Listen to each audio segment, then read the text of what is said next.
नाज़रीन, इस वक्त हम CC 179 कड़ीवाला में मौजूद हैं। हालात ये हैं कि इस CC को हर तरह की बुनियादी सहूलियात की फराहमी के हवाले से जो है वो नज़रअंदाज कर दिया गया है। वो यहाँ से गंदे पानी की निकासी की बात हो, वो यहाँ पर साफ़ सफाई के मामलात हों, वो यहाँ पर जो है वो पुख्ता सड़कों या पुख्ता रोड्स की तामीर हो, हर हवाले से इस CC को जो है वो नज़रअंदाज कर दिया गया है। हम आए हैं और हमने आकर जो हालात ऑब्ज़र्व किए हैं वो हमारे लिए भी और शायद आप लोगों के लिए भी तकलीफ़ दे होंगे कि 3 घर हैं और 3 घर के दरमियान जो है वो बड़ी तादाद में जो है वो और बड़ी मिकदार में जो है जहाँ पर कई फिट जो है वो पानी खड़ा हुआ है, जोहड़ पड़े हुए हैं जिनमें तरह तरह की गलाज़त, तरह तरह का गंद है। और उसका असर ये हुआ है कि जो हम लोगों के से बात करके जान सकें तो वो हमें कह रहे हैं कि कोई घर भी यहाँ पर ऐसा नहीं है जिसमें बच्चे बुज़ुर्ग ख़ास तौर पर जो है वो बीमार ना हो। इस वक्त बीमारियों के केसेस बढ़ रहे हैं, बीमारियों की शरह यहाँ पर बढ़ रही है और इन सब हालात के बावजूद भी मुतलका महकमे अभी तक जो है वो लंबी तान कर सोए नज़र आते हैं। ये तो था यहाँ से मुतलका महकमों का किरदार। अब जो मुंतखब नुमाइंदगान का किरदार है उस पर भी रोशनी डालेंगे और उसके साथ साथ महकमों की जिनकी ज़िम्मेदारी यहाँ पर साफ़ सफाई की थी, जिनकी ज़िम्मेदारी यहाँ पर से पानी की निकासी की थी, कितना कर पाए हैं ये भी जानेंगे लोगों की ज़बानी। लोगों की तरफ बढ़ने से पहले मैं एक चीज़ कोट करना चाहूँगा कि अगर आपको और आपके अहले इलाका में से किसी को भी अगर कोई मसला दरपेश है तो स्क्रीन पर इस वक्त हमारे नंबर शो हो रहे होंगे, आप इन पर रब्ता कर सकते हैं। हम कोशिश करेंगे कि आपका मसला, आपकी आवाज़ मुतलका महकमों तक पहुँचाएँ। लोगों की तरफ जाएँगे कड़ीवाला CC 169 और लोगों से जाकर जो है वो मज़ीद मामलात गहराई से समझेंगे। प्रोग्राम के सिलसिले को आगे बढ़ाते हैं। UC 179 में इस वक्त हम मौजूद हैं। साफ़ सफाई की बात हो, वो यहाँ से पानी की निकासी की बात हो, यहाँ पर बुनियादी सहूलियात की फराहमी की बात हो, इस CC को जो है वो नज़रअंदाज किया जा रहा है। इसकी वजह क्या है और क्यों इनका जो हम यहाँ पर पहुँचे हैं जो ऑब्ज़र्व कर सकें, इनसे बातचीत करके जान सके, तो ये इनका शिकवा है कि हर तरफ आसपास के इलाकों में काम हो रहा है। अगर नज़रअंदाज किया जा रहा है तो UC 179 को महकमों का कितना किरदार है इस UC को तबाही के दहाने पर खड़ा करने में, क्योंकि जो हालात सूरत हाल हैं तो हम यही कह सकते हैं कि इस UC को जो है वो हर तरह से जो है वो नज़रअंदाज किया गया है। हमारे साथ कुछ भाई खड़े हैं, इनसे हम बातचीत करते हैं, बातचीत करके मसाइल को मज़ीद गहराई से समझने की कोशिश करते हैं, जानने की कोशिश करते हैं कि हल किस तरह मुमकिन होगा। बताइएगा सर, सबसे पहले आप जिस तरह हम अभी बात कर रहे हैं, हम अपने देखने वालों को भी दिखा रहे हैं कि जिस तरह मसाइल का सामना UC 179 को करना पड़ रहा है, क्या कहना चाहेंगे, क्यों नज़रअंदाज किया गया इस इलाके को? सर जी, साढ़े UC 179 ਦੇ ਵਿੱਚ ਕੋਈ ਵੀ ਕਿਸੇ ਕਿਸਮ ਦਾ ਸੀਵਰੇਜ ਦਾ, ਨਾ ਕੋਈ ਕੂੜੇ ਦਾ, ਨਾ ਨਿਜ਼ਾਮ ਦਾ, ਨਾ ਕੋਈ ਸਫਾਈ ਦਾ, ਕੋਈ ਵੀ ਕਿਸੇ ਕਿਸਮ ਦਾ ਹਜੇ ਤੱਕ ਕੰਮ ਨਹੀਂ ਹੋ ਸਕਿਆ। ਠੀਕ ਹੈ, ਮਰੀਮ ਨਵਾਜ਼ ਦੇ ਅੱਗੇ ਸਾਡੀ ਅਪੀਲ ਆ, ਜਿੰਨੇ ਵੀ ਸਾਡੇ UC 179 ਦੇ ਵਿੱਚ ਟਾਊਨ ਨੇ, ਸ਼ਹੀਦ ਗਾਰਡਨ, ਆਈਡੀਅਲ ਗਾਰਡਨ, ਹੋਰ ਜਿੰਨੇ ਵੀ ਕਰੀਬ ਟਾਊਨ ਨੇ, ਸਾਰਿਆਂ ਦੇ ਸੀਵਰੇਜ ਦਾ ਮਸਲਾ ਹੱਲ ਕੀਤਾ ਜਾਵੇ। ठीक है जी, सफाई बिल्कुल कोई नहीं हुई, कोई बंदा सफाई करने वास्ते साढ़े तक अजे तक नहीं पहुँचे। अच्छा, साफ़ सुथरा पंजाब चीफ मिनिस्टर साहिबा का प्रोग्राम शुरू रहा क्योंकि हम देख रहे हैं कि यहाँ पर पाइपलाइन नहीं बिछाई गई पानी की निकासी के लिए। वो एक बड़ा मसला है, वो एक अलग मसला है, लेकिन उसके साथ साथ जो साफ़ सफाई की बात हो, जो साफ़ सुथरे पंजाब की बात हो, उस हवाले से कोई टीमों ने आकर यहाँ पर देखने की कोशिश की हो, कोई हालात को बेहतर बनाने की कोशिश की हो, चले यहाँ जाकर भी जो है वो कोई हालात को बेहतर बनाया जाए। सर हजे तक साढ़े तक कोई टीम भी नहीं पहुंची जिन्होंने हालात को बेहतर करना। ठीक है जी, और साफ़ सुथरे पंजाब की बात तो है, लेकिन हमारा जो पंजाब है ना, हम पंजाब में नहीं है। ठीक है, या हमारी UC 179 या पंजाब में नहीं है, या फिर पंजाब वालों की हमारी तरफ नज़र नहीं है। यानी आप ये कहना चाह रहे हैं कि इस वक्त आप लोगों को नज़रअंदाज किया गया।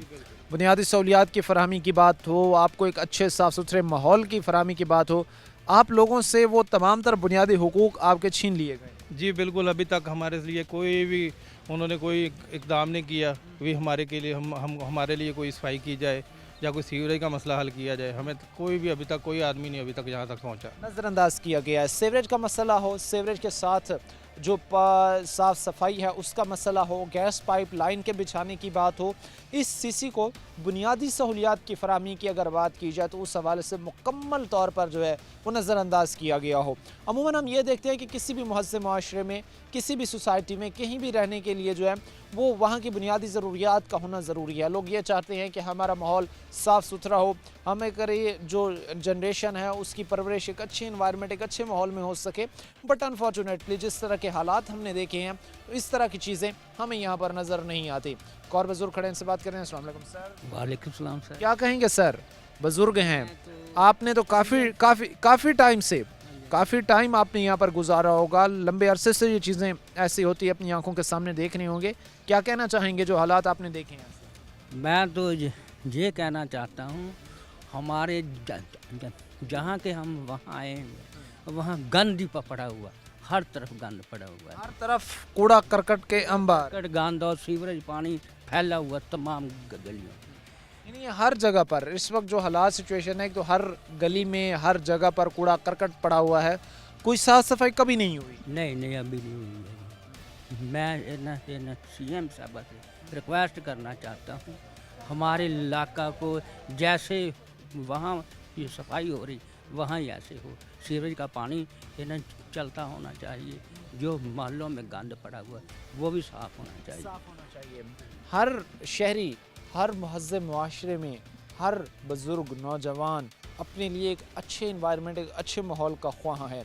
इन्हीं बुज़ुर्ग जो हमारे साथ खड़े, इन्होंने कहा है कि अतराफ़ में जिस तरह साफ़ सफाई हो रही है, अतराफ़ में जिस तरह हालात बेहतर हो रहे हैं, अतराफ़ में जिस तरह हालात बेहतर बनाने के लिए महकमे कोशिशें कर रहे हैं, वैसे इस इलाके को जो है वो नज़रअंदाज किया जा रहा है। इस इलाके को जो है वो उस तर्ज़ की सहूलियात नहीं फ़राहम की जा रही जिस तर्ज़ की जो है वो सहूलियात फ़राहम की जानी चाहिए थी।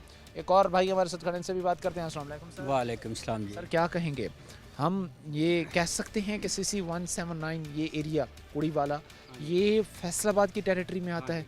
क्योंकि हम ये देख रहे हैं कि जहाँ पर बुनियादी सहूलियात की फराहमी की बात हो तो हर चीज़ हमें सिफर नज़र आती है। हम ये इमेजिन तसव्वुर ये कह सकते हैं, बात कर सकते हैं कि ये फैसलाबाद का इलाका है। जी सर, फैसलाबाद सौचा कुड़ीवाला का इलाका है, जहाँ ना सफाई है, कूड़े का भी कोई नहीं है हमारा इंतजाम। ਜੇ ਕੋਈ ਮਹਿਮਾਨ ਆਗਾ ਉਹਨੂੰ ਲਾਰੀ ਅੱਡੇ ਉਹ ਕਹਿੰਦਾ ਜੀ ਰਕਸ਼ੇ ਵਾਲਾ ਉਹ ਕਹਿੰਦਾ ਜੀ ਬਾਈ ਅਸੀਂ ਨਹੀਂ ਉੱਥੇ ਜਾਣਾ, ਉੱਥੇ ਤੇ ਗੰਦ ਆ। ਤੇ ਇੱਥੇ ਪਾਣੀ ਦਾ ਇੰਨਾ ਮਸਲਾ ਵਾ, ਘਰਾਂ ਦੇ ਲੋਕ ਆਪਸ ਵਿੱਚ ਝਗੜੀ ਜਾਂਦੇ ਆ, ਪਾਣੀ ਦਾ ਕੋਈ ਮਸਲਾ ਨਹੀਂ, ਕੋਈ ਟੀਮ ਨਹੀਂ ਆਈ। ਅਸੀਂ ਤੇ ਮਰੀਮ ਸਾਹਿਬ ਕੋ ਕਹਿੰਦੇ ਵੀ ਸਾਡਾ ਇਹ ਮਸਲਾ ਹੱਲ ਕਰ ਦੇ। ਅਸੀਂ ਵੀ ਇਸ ਪਾਕਿਸਤਾਨ ਦੇ ਹੀ ਲੋਕ ਆ, ਕੋਈ ਅਸੀਂ ਬਾਹਰੋਂ ਤਾਂ ਨਹੀਂ ਨਾ ਆਏ, ਇੱਥੇ ਦੇ ਹੀ ਲੋਕ ਆ। ਲੇਕਿਨ ਸਾਡਾ ਇਹ ਜੇ ਮਸਲਾ ਤੇ ਇਹ ਮਸਲਾ ਤੇ ਹੱਲ ਹੋਣਾ ਚਾਹੀਦਾ ਨਾ। ਇੱਥੇ ਇੰਨਾ ਕੁ ਗੰਦ ਆ, ਇੰਤਹਾ ਹੀ ਆ, ਕਿਸੇ ਗਰੀਬ ਦਾ ਮਕਾਨ ਡਿੱਗ ਜਾਂਦਾ ਵਾ ਉਹ ਪਰਚੀ ਕਰ ਲੈਂਦਾ ਵਾ। ਜੇ ਕਿਸੇ ਦਾ ਹੋਰ ਕੋਈ ਮਸਲਾ ਬਣਦਾ ਉਹ ਗੁਆਂਢੀ ਨਾਲ ਲੜ ਜਾਂਦਾ, ਲੇਕਿਨ ਕੋਈ ਟੀਮ ਨਹੀਂ ਇੱਥੇ ਆਈ, ਕੋਈ इंतज़ाम नहीं हैगा। पानी की निकासी ना हो, साफ़ सफाई ना हो तो आपसी क्लैशेस बढ़ते हैं, क्योंकि एक शख्स कह रहा होता है कि ये पानी जो है वो हमारे घर की तरफ ना आए, हमारे ज़मीन की तरफ ना आए, दूसरा कह रहा होता है कि ये हमारी तरफ आ रहा है, इसे रोका जाए। इस वजह से क्लैशेस बढ़ रही हैं इस वक्त, आपसी लड़ाइयाँ लोगों की बढ़ रही हैं। हाँ जी ਇੱਦਾਂ ਹੀ ਲੜਾਈਆਂ ਹੁੰਦੀਆਂ ਰਹਿੰਦੀਆਂ ਰੋਜ਼, ਇਹੋ ਹੀ ਪਾਣੀ ਦੇ ਮਸਲੇ ਤੋਂ। ਨਾ ਕੋਈ ਸਾਫ ਸਫਾਈ ਆ, ਨਾ ਕੋਈ ਇੱਥੇ ਮਹਿਮਾਨ ਹੋਇਆ ਗਮੀ ਖੁਸ਼ੀ ਹੋਵੇ, ਉਹ ਨਹੀਂ ਕੋਈ ਇੱਥੇ ਕੋਈ ਗਲੀ 'ਚ ਬੈਠ ਸਕਦਾ ਬੰਦਾ। सबसे ज़्यादा जो मसला है लोगों के लिए वो ये है कि इंसान अपनी जो है वो खुशी गमी को देखता है, इंसान अपने जो है वो जिस तरह के वो मामलात मुआशरती ज़िंदगी में लेकर चल रहा होता है उनको देखता है। वो चाहता है कि ये बेहतर हो, वो चाहता है कि वो एक अच्छे इन्वायरमेंट में, एक अच्छे माहौल में जो है वो आगे बढ़ सके, एक अच्छे माहौल में जो है वो उसकी परवरिश हो सके। लेकिन बदकिस्मती से जो हालात सूरत हाल हैं भाई के बकौल कि ये है तो लगता तो यही है कि ये फैसलाबाद ही है, फैसलाबाद का इलाका ही है, बल्कि है भी सही, लेकिन जिस तरह की सहूलियात है उनसे ये ऑब्ज़र्व कर पाना या ये तय कर पाना मुश्किल है कि वाकई ये फैसलाबाद का इलाका है। इस नौयत तक, इस स्टेज पर जाकर जो है उनको नज़रअंदाज किया गया है। और भाई हमारे साथ करने से बात करें। अस्सलाम वालेकुम सर। किसान क्या नाम है आपका जी? रफ़ीक अहमद संधू। रफ़ीक साहब कितने साल से इस इलाके में रहे? 8 साल तो रह रहे जी। 8 साल से। 8 साल से इस इलाके में क्या चेंजिंग्स देखी हैं? 8 ਸਾਲ ਤੋਂ ਹੀ ਇੱਥੇ ਨਾ ਇਹ ਗੰਦਗੀ ਤੇ ਕੂੜਾ ਕਰਕਟ ਦੇਖਿਆ ਤੇ ਸੜਕ ਦਾ ਨਿਜ਼ਾਮ ਤੁਹਾਡੇ ਸਾਹਮਣੇ ਹਾਲਤ ਆ, ਕੋਈ ਸੜਕ ਨਹੀਂ, ਬਾਰਿਸ਼ ਹੋ ਜਾਏ ਤੇ ਇੱਥੇ ਬੰਦਾ ਬਾਹਰੋਂ ਆ ਨਹੀਂ ਸਕਦਾ। ਜਿਹੜੀ ਜ਼ਮੀਨੀ ਪਾਣੀ ਆ ਉਹ ਥੱਲੇ ਸੀਵਰੇਜ ਜਿਹੜਾ ਪਾਣੀ ਗੰਦਾ ਉਹ ਥੱਲੇ ਜ਼ਮੀਨ ਦੇ ਰਸ ਕੇ ਹੈਪਾਟਾਈਟਸ C ਔਰ ਆਪਣੇ B ਦੇ ਮਰੀਜ਼ ਇੱਥੇ ਕਾਫੀ ਸਾਰੇ ਬਣ ਗਏ ਆ ਔਰ ਕਈਆਂ ਦੀ ਡੈਥ ਹੋ ਚੁੱਕੀ ਆ। ਇਹ ਹਾਲਾਤ ਆ ਸਾਡੇ ਇੱਥੇ ਤੇ ਸਾਡੇ ਮੁਤਲਕਾ MP ਸਾਹਿਬ ਨਾਲ ਅੱਗੇ ਸਾਡੀ ਸ਼ਿਕਾਇਤ ਹੈਗੀ ਜ਼ਰੂਰ ਕਿ ਜਿਹੜੇ ਬੰਦੇ ਸਾਡੇ ਆਪਣੇ ਸਾਨਾ ਇਸ ਤਰ੍ਹਾਂ ਸਲੂਕ ਕੀਤਾ ਜਾਂਦਾ ਜਿੱਦਾਂ ਸਤੀਲੀ ਮਾਂ ਜੈਸਾ ਸਲੂਕ ਆ ਸਾਡਾ। ਸ਼ਹੀਦ ਗਾਰਡਨ, ਸੁਲਤਾਨ ਨਗਰ, ਆਈਡੀਅਲ ਗਾਰਡਨ, ਇਹਨਾਂ 'ਚ ਨਿਕਾਸੀ ਦਾ ਫੁਕਦਾਨ ਹੀ ਫੁਕਦਾਨ ਆ। ਔਰ ਕੂੜਾ ਕਰਕਟ ਇੰਨਾ ਕਾ ਕਿ ਜਿਹੜਾ ਗਰਦ ਜਿਹੜੀ ਆ ਬੰਦਾ ਬੈਠਾ ਉਹਦੇ ਉੱਤੇ ਆ ਪੈਂਦੀ ਆ, ਉਹ ਖਾਣਾ ਵੀ ਨਹੀਂ ਖਾ ਸਕਦਾ, ਬਾਹਰ ਬਾ ਕੇ ਚਾਹ ਨਹੀਂ ਪੀ ਸਕਦਾ, ਘਰਾਂ ਦੇ ਅੰਦਰ ਗਰਦ ਆ। ਇਹ ਸਾਡੇ ਹਾਲਾਤ ਆ ਜੀ। ਤੇ ਸਾਡੀ ਆਪਣੇ ਸੀਐਮ ਸਾਹਿਬ ਅੱਗੇ ਸਾਡੀ ਰਿਕੁਐਸਟ ਆ ਕਿ ਚਲੋ ਅਸੀਂ ਮਾੜੇ ਮੋਟੇ ਕੋਈ ਟੈਕਸ ਦਿੰਨੇ ਆ तो साढ़े वो टैक्स जो साढ़े ते करा दिता जाए। इस वक्त पाकिस्तान पर हम ये समझते हैं, हमारी मिथ है कि जितना कोई एलीट क्लास का हक है उतना आप लोगों का भी हक है। हम सिर्फ ये नहीं कह सकते कि ये मुल्क जो है वो सिर्फ चंद लोगों का है या सिर्फ जो है वो एलीट क्लास का, बल्कि ये जितना उनका है उतना ही आपका है। और ये जिस तरह भाई ये बात कर रहे थे कि हम गरीब तबका रियासत के हर हुक्म पर जो है वो सरखम तस्लीम करते हैं, टैक्सेस की अदायगी हो, बिजली के बिल, वासा के बिल, उससे हटकर गैस के बिल, किसी किस्म के टैक्सेस हों, किसी मद में आप इन पर टैक्सेस लगा देंगे, लोग जो है वो अदायगियाँ करते हैं, ये लोग जो है वो अदा करते हैं, इस रियासत को टैक्स देते हैं, जिस ज़मीन पर रहते हैं उसका टैक्स देते हैं। लेकिन अनफॉर्चुनेटली रियासत अपने हुकूक इनके हलक से भी निकाल लेती है। लेकिन जब इनके हुकूक की बारी आती है, जब ये अपना हक रियासत से मांगते हैं, तब रियासत में जो इदारे हैं, जो महकमे हैं, वो नज़रें चुराते, गफलत बरतते जो है वो नज़र आते हैं। आगे बढ़ेंगे, लोग होंगे उनसे जानने की कोशिश करेंगे। जहां पर हमने बुनियादी मसाइल को समझा CC 179 के, वहीं पर अब हम मुतलका महकमों के किरदार पर भी और महकमों के साथ साथ वो नुमाइंदगान जो मुंतखब हुए, वो नुमाइंदगान जिन्होंने सरसब्ज बाग दिखाए, सब पर बात।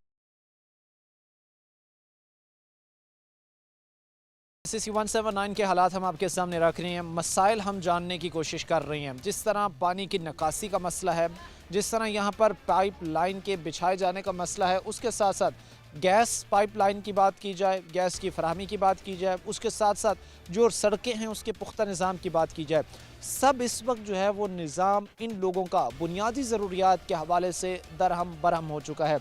इसी पर हम बातचीत कर रहे हैं, लोगों से हम जान रहे हैं मुंतखब नुमाइंदगान का किरदार कितना था। इस ब्रेक में हम जानने की कोशिश करेंगे। सबसे पहले सर आप बताइएगा, आपकी क्या वो लीडरान जिन्होंने आपसे वोट लिए, आपसे वादे किए कि हम आपकी आवाज़ पर लब्बैक कहेंगे, आपके मसाइल को ख़त्म किया जाएगा, वो जब आपके वोट से जीते हैं तो कितना उन्होंने आपके मसाइल हल किए हैं? कोई मसला नहीं हल होया भाई। मैनू ना तकरीबन 15 साल हो गए इत्थे रहने आ, मेरे बच्चे जवान हो गए आ, लेकिन ये मसला नहीं हल होया, कोई भी नहीं मसला हल होया। मैं नहीं इन्हों कहना गैस दे दिओ, मैं नहीं इन्हों कहना सड़कां बना दो, मेरी राय खुद दी, मैं किसी की राय नहीं जानना चाहना, मैं अपनी खुद ही राय देना चाहना। सानू कोई सड़कां बनिया नहीं चाहिए, कोई गैस नहीं चाहिए, सिर्फ मसला हल कर देना गंदे पानी का, और कुछ भी नहीं चाहिए। मैनू कोई उम्मीद नहीं इन्हों कोलों, क्योंकि जिहड़ा आंदा अपने सोच बाग दिखांदा लेकिन पल्ले कुछ नहीं पांदा। मैनू 15 साल हो चले, कोई अज तक सरकारी नुमाइंदा नहीं आया साडे कोल, कोई भी कौंसलर कोई भी ला लो, कोई MNA ला लो, कोई भी नहीं इत्थे दाखल होया। मैनू 15 साल हो चले इस टोन च ऐसे तरह धक्के खाने आ। लिहाजा तो वोट मांगने तो आते होंगे ना। इलेक्शन 8 फरवरी 2024 को हुए और अभी जो है वो उनको तकरीबन आगे, चूँकि फरवरी का महीना शुरू होने वाला है तो 1 साल मुकम्मल होने वाला है, 11 माह हो चुके हैं। आप ये बताएं कि 11 माह कबल यानी इलेक्शन के दिनों में उनकी तरफ से, मुंतखब नुमाइंदगान की तरफ से या जो कैंडिडेट्स थे, तशरीफ आवरी हुई इन इलाकों में? वो आंदे टैंपरेली है, इन्नी सवज बाग दिखाते चले जाते हैं, बस इन्ना काम उन्होंने आंदा। एक टेम्परेरी बातचीत होती है आप लोगों के दरमियान, जो नेगोशिएशन होती है, जो मामलात तय पाते हैं, उसका कोई आउटकम नहीं होता, उसका कोई ये नहीं होता कि अगर मसाइल हैं उस पर बात हुई है तो ये उसका हल होगा। नहीं, कोई हल नहीं कढ़िया, हर बंदा अपना मसला उन्होंने सुनाए आ, लेकिन हल एक भी नहीं निकलता। सिर्फ मैनू इन्ना पता साडा पानी का मसला हल हो गया, सारे मसले हल हो जाने। गंदे पानी दी आए दिन लड़ाई, हर बंदे नाल लड़ाई हुंदी आ, डेली इत्थे बिला नागा लड़ाइयां चलदियां रोजाना बिला नागा। देखो सही किन्ना किन्ना पानी खड़िया, गंदा पानी। लेकिन घरां दे विच जा रहा, मकान सारे जिन्ने भी आ बह गए आ, टुट गए, कईयां दियां छत्तां गिर गईयां वा, बहुत मसला बन रहा गंदे पानी की वजह। मसाइल बढ़ रही हैं, जिस तरह भाई कह रहे हैं कि इस वक्त पानी जो है वो लोगों के घरों के अंदर दाखिल हो रहा है, लोगों के घरों तक जो है वो पहुंच चुका है, लोगों के घर इस चीज़ से शदीद मुतासर हो रहे हैं। तरजीही बुनियादों पर अगर बेहतर इकदाम नहीं उठाए जाते तो मसाइल मजीद खराबी की तरफ जाएंगे, हालात मजीद बिगड़ेंगे। जी जी, साडा गंदे पानी का मसला हल हो जाए ना, असीं कहना यार दुनिया जहान का ही काम कर गया है, साडा एक ये मसला हल हो जाए। गैस तो बहुत दूर की गल आ, नहरी पानी बहुत दूर की गल आ, लेकिन गंदे पानी का मसला हल करन। ਹਾਲਾਂਕਿ ਅਸੀਂ ਸ਼ਹਿਰ ਦੀ ਹਦੂਦ 'ਚ ਰਹਿੰਦੇ ਆ 5 ਕਿਲੋਮੀਟਰ ਸਫ਼ਰ ਆ ਫੈਸਲਾਬਾਦ ਦਾ ਨਾ 5 ਕਿਲੋ ਸ਼ਹਿਰੋਂ ਬਣਦਾ 5 ਕਿਲੋਮੀਟਰ ਦੂਰ ਅਸੀਂ ਸਫ਼ਰ ਬੈਠੇ ਆ ਲੇਕਿਨ ਇੱਥੇ ਤਾਂ ਅੱਜ ਤੱਕ ਕੋਈ ਕੰਮ ਨਹੀਂ ਹੋਇਆ कोई नहीं फराहम नहीं की गई।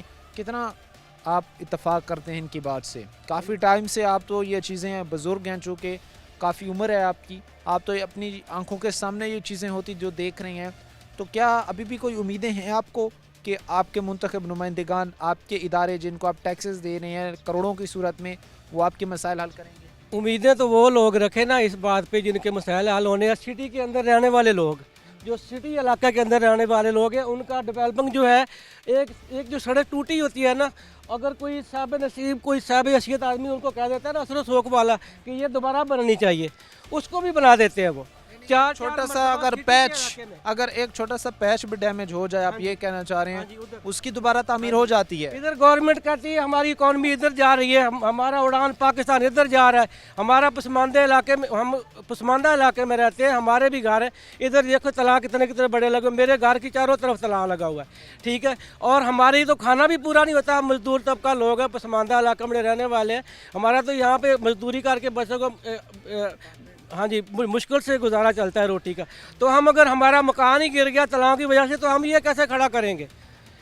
अब इधर जो असर शौक वाले लोग हैं उनकी बात ही सुनी जाती है, इधर पसमानदा लोग जो रहने वाले हैं उनको तो ये बंदा समझते नहीं कि ये भी इंसान है। बुनियादी सहूलतों से बिल्कुल महरूम है हम। इधर देख लें, जहाँ भी देखें आप तलाक लगे हुए हैं, चारों तरफ तलाक लगे हुए हैं, आप देख सकते हैं, जिधर चाहे मर्जी देख लें। बुनियादी सहूलतें तो कम से कम हमें देनी चाहिए। हम टैक्स भी देते हैं, हम क्या टैक्स नहीं देते? बिजली के बिलों में टैक्स आता है, कोई भी चीज़ लेने जाए, जो भी चीज़ आती है बरामदी जो भी आती है उसका भी टैक्स हमें देना पड़ता है। लेकिन बुनियादी सहूलतों से हम बिल्कुल महरूम हैं। क्या हम इंसान नहीं है? हमें पाकिस्तान में रहने का कोई हक नहीं है? मैं तो ये गुजारिश करूंगा मतलूबा हुकूमत से कि खुदारा कोई सिटी इलाके से हटकर पसमानदा इलाके की तरफ भी देखें। यहाँ भी लोग रहते हैं, यहाँ भी मुसलमान रहते हैं, हमारे बच्चे बीमार हैं। मलेरिया का अब मौसम जो है, या मलेरिया की बीमारी शुरू होने के नज़दीक है, हमारे बच्चे भी बीमार हो रहे हैं तलाओं की वजह से। मच्छर है यहाँ, डेंगू, इतनी ख़तरनाक सिचुएशन में हम रहते हैं। ये बुजुर्ग दुरुस्त कह रहे हैं, आप शायद ये चीज़ कैमरे में ना देख सके, लेकिन हम जो चीज़ें देख रहे हैं कि इस वक्त भी बड़ी तादाद में जो है वो यहाँ पर मच्छर उड़ रहा है। अब जो बच्चे यहाँ पर खेल रहे हैं या बच्चा यहाँ पर चल फिर रहे हैं, उन पर ये चीज़ जो है वो हमलावर हो सकती है, उनको ये चीज़ जो है वो नुकसान दे सकती है, उनकी सेहत जो है वो इस चीज़ से डैमेज हो सकती है। ये बड़ी वैलिड बात है कि अगर आपने जो है वो तमाम तर सहूलियात सिर्फ सिटी के अंदर ही रखनी है, शहर के अंदर ही रखनी है, तो फिर इस गरीब तबके बेचारे का क्या कसूर है, जो हर तरह से कभी सेल टैक्स की सूरत में, कभी हज़ार तरीक़ों से जो है वो रियासती इदारों को, रियासत को जो है वो टैक्स की अदायगी कर रहा है। लेकिन जब इनके हुकूक की बात आती है, जब इनके हुकूक की फराहमी की बात आती है, तब भी मुतल्लिका महकमों को जो है वो उतनी ही दिलचस्पी लेनी चाहिए जितनी वो टैक्सेस की वसूली में दिलचस्पी लेते हैं। और भाई खड़न से भी बात करते हैं। चीफ मिनिस्टर साहिबा मरीम नवाज़ का साफ़ सुथरा पंजाब, आप कितना समझते हैं बेहतर था? कितना समझते हैं आप लोगों में साफ़ सुथरे पंजाब के तहत सफाई हुई? ਆ ਦੇਖ ਲਓ ਤੁਹਾਡੇ ਸਾਹਮਣੇ ਆ ਕਿੰਨਾ ਕੁ ਬਿਹਤਰ ਕੀਤਾ ਆ ਉਹਨਾਂ ਨੇ। ਇੱਧਰ ਉਹਨਾਂ ਦੀ ਕੋਈ ਤਵੱਜੋ ਨਹੀਂ ਹੈਗੀ। 1 ਕਿਲੋਮੀਟਰ ਦੇ ਵੀ ਨਹੀਂ ਸਾਰਾ ਸੇਮ ਬਣਦੀ ਹੈਗੀ ਜਿੱਥੇ ਪਾਣੀ ਦੀ ਨਿਕਾਸੀ ਦਾ ਹੱਲ ਹੁੰਦਾ, लेकिन वो इधर कोई तवज्जो ही नहीं हैगी। जा के भी मर गए। नागरा साहब को मैं बचाते खुद 4 दफ़ा जा चुके हैं।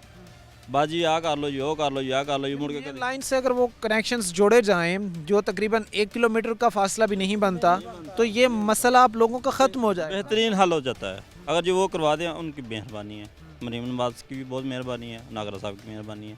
अच्छा, तो गुजर बसर फिर इन हालात में मुमकिन कैसे होता है? वो क्या हालात होते हैं?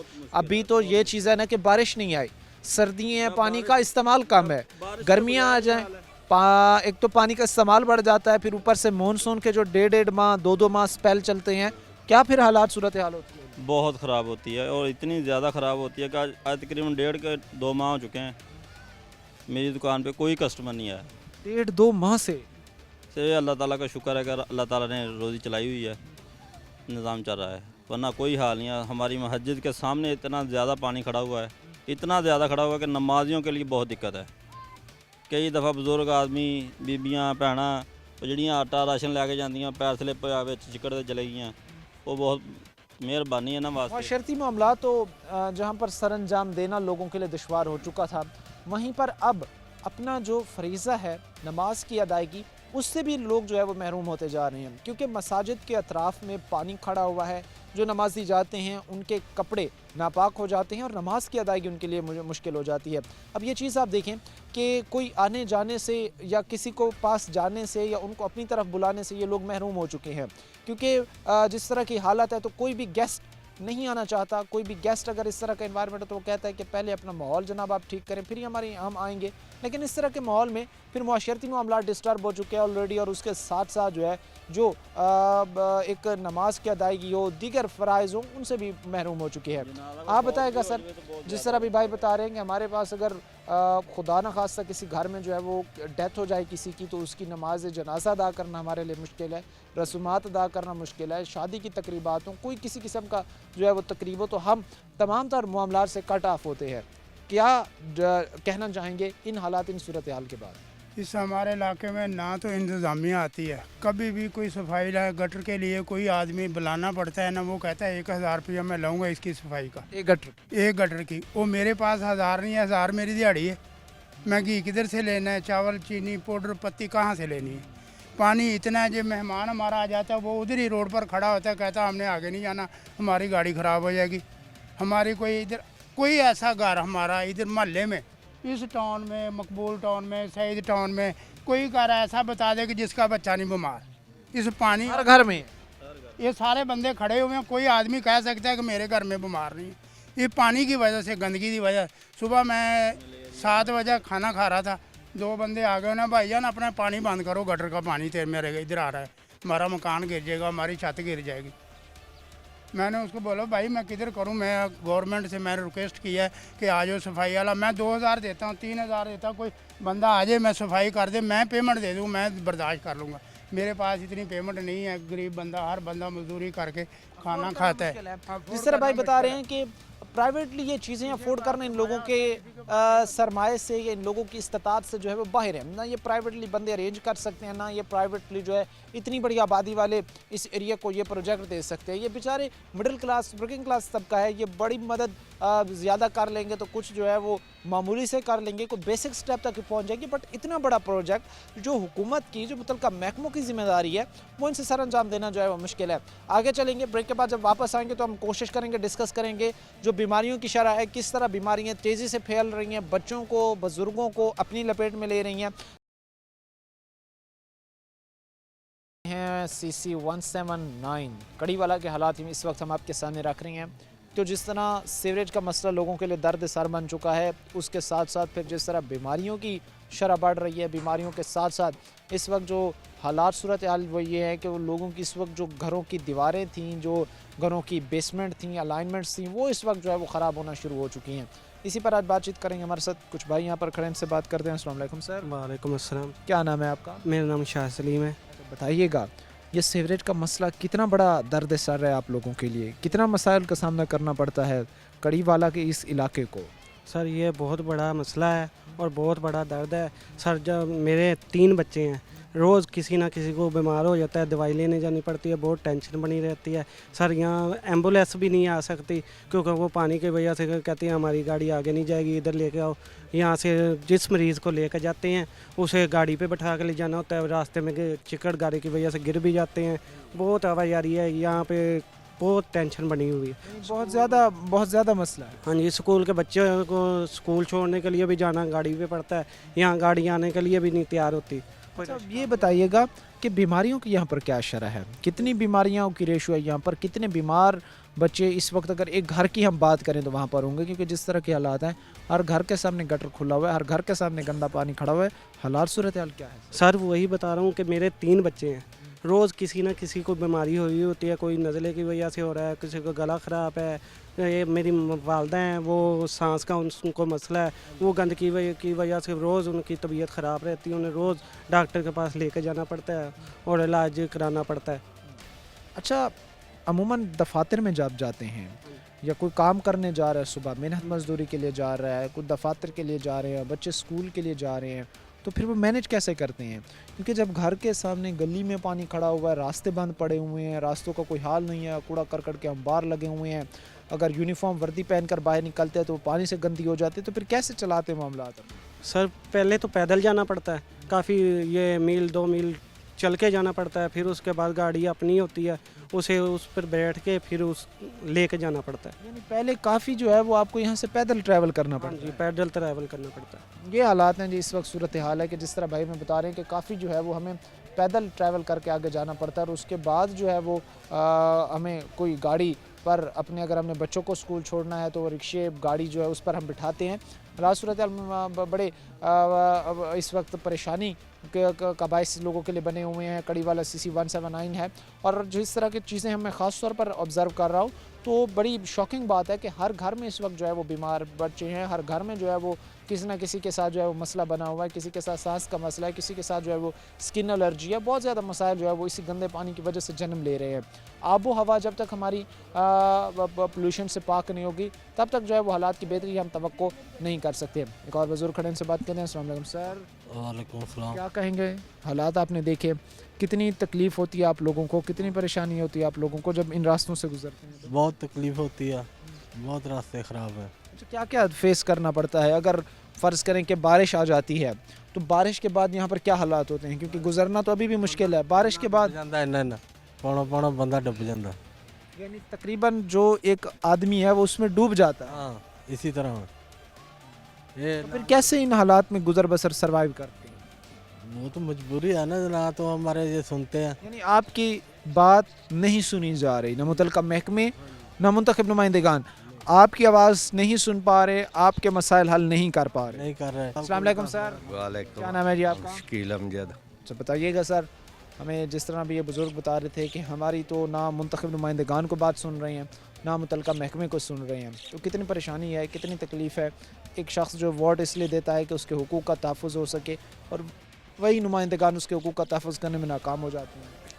मेन चीज़ ये है कि वो उनके पास जाते हैं ना बात करने के लिए, तो वो ये बोलते हैं कि आप लोगों के वोट कौन से इधर से हैं, आपके वोट नहीं इधर से है, इसलिए वो कह देते हैं कि हम लोग आपका कोई हल नहीं कर सकते। वोट उनके बैलेट पेपर, चूँकि अभी याद होगा आपको जब इलेक्शन हुए थे तब आपने इसी हलके में उन्हीं को वोट कास्ट किया था। हाँ जी। और उन बैलेट पेपर आपको मिला होगा, नमूना जात इस तरह के पहले शाया किए जाते हैं, बाकायदा उनके नाम उनके निशान मेंशन थे बैलेट पेपर के ऊपर। हाँ जी बिल्कुल है। तो आपने फिर उनको बताया नहीं है कि जब हमने उस इलाके से वोट दिए आपको तो आप कैसे कह सकते हैं? ये है ना कि कुछ लोग इधर जो है ना नए नए आए हैं, जो नया बंदा आया है उसने आते हुए तो वोट बनाना नहीं है, वो कुछ वक्त लगेगा फिर वोट बना लेगा।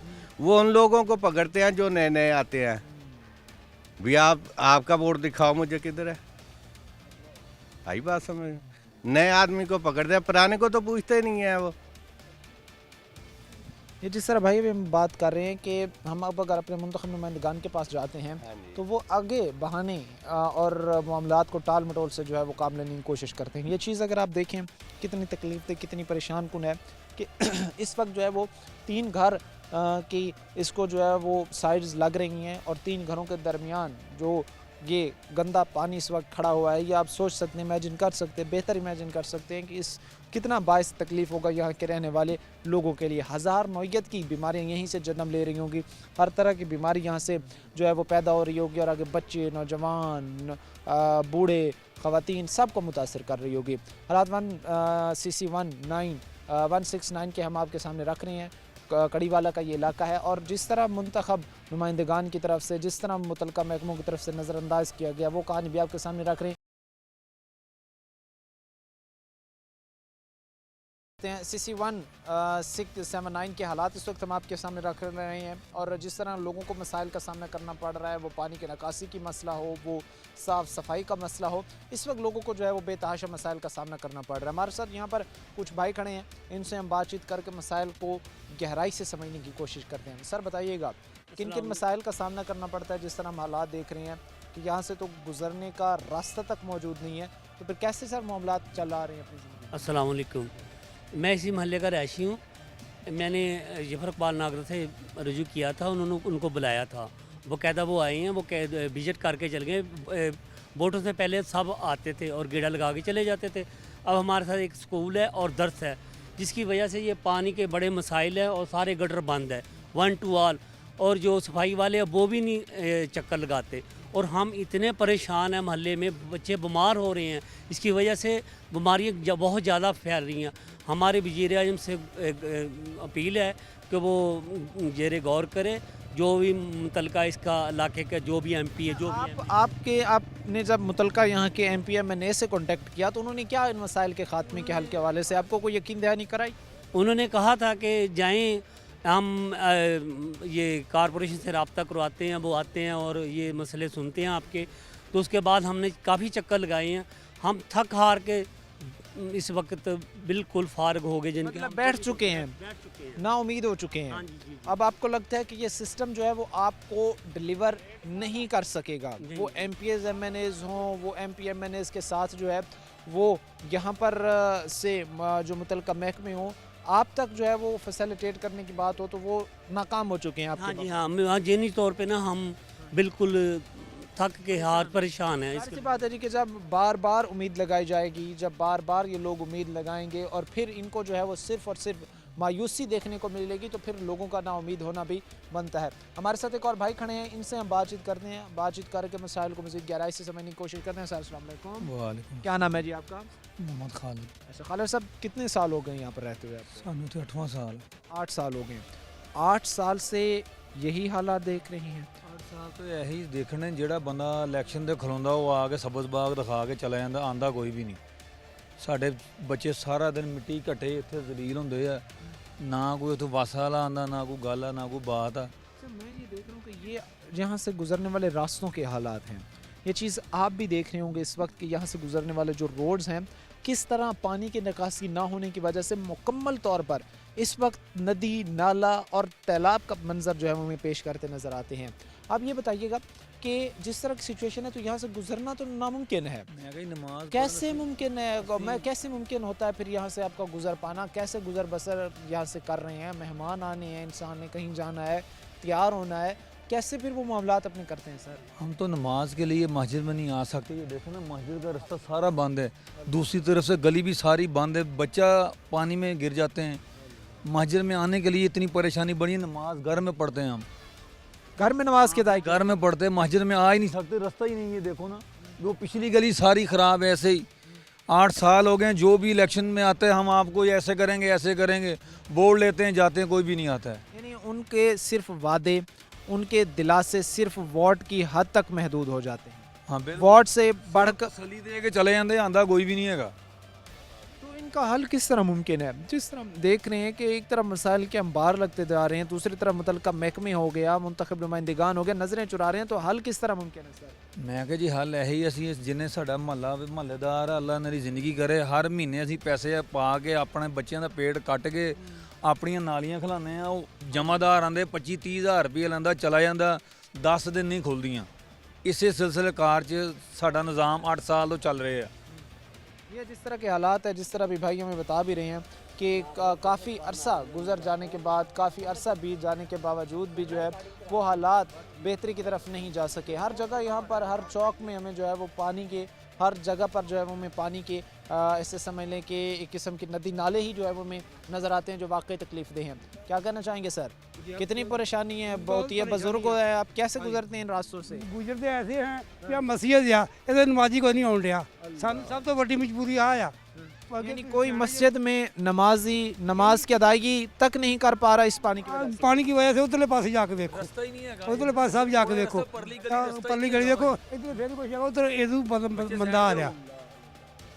तो अगर कोई खुदा न खास्ता किसी घर में कोई फौतगी हो जाती है या किसी घर में कोई शादी खुशी, क्योंकि ये इंसान की ज़िंदगी के साथ ही ये चीज़ें चल रही हैं, तो फिर कैसे मामलात अपने चलाते हैं, कैसे हालात निज़ाम चलाते हैं? परसों उत्थे मैं बैठे जी हाँ, एक बंदा लंघिया, आंदा भाई इत्थे कोई मर जाए फिर, मैं क्या मर जाए तो किसी ने जरूर फोन करना, असीं तो तंग होए हुए हैं। फिर बंदा आप ही औखा सौखा तो फला आंदा, दसो इस तो वड्डी मजबूरी कोई है? अपने प्यारों की अगर किसी की डेथ होती है, किसी की जो है वो कोई फौत होता है, तो उसकी जो है वो नमाज जनाजा की अदायगी से भी लोग जो है वो महरूम हो चुके हैं। CC 179 के हमने हालात हमने आपके सामने रखे कड़ी वाला, जिस तरह जो है वो हर जगह पानी, हर जगह जो है वो गंद के अंबार लगे हुए हैं और मुतलका महकमे सोए हुए हैं। उम्मीद यही की जाती है कि मुतलका महकमे जो है वो बेहतरी के लिए इकदाम ज़रूर उठाएंगे। आज के प्रोग्राम के साथ कायम शाम और हमारी पूरी टीम को दी इजाज़त, अगले प्रोग्राम तक अल्लाह निगहबान।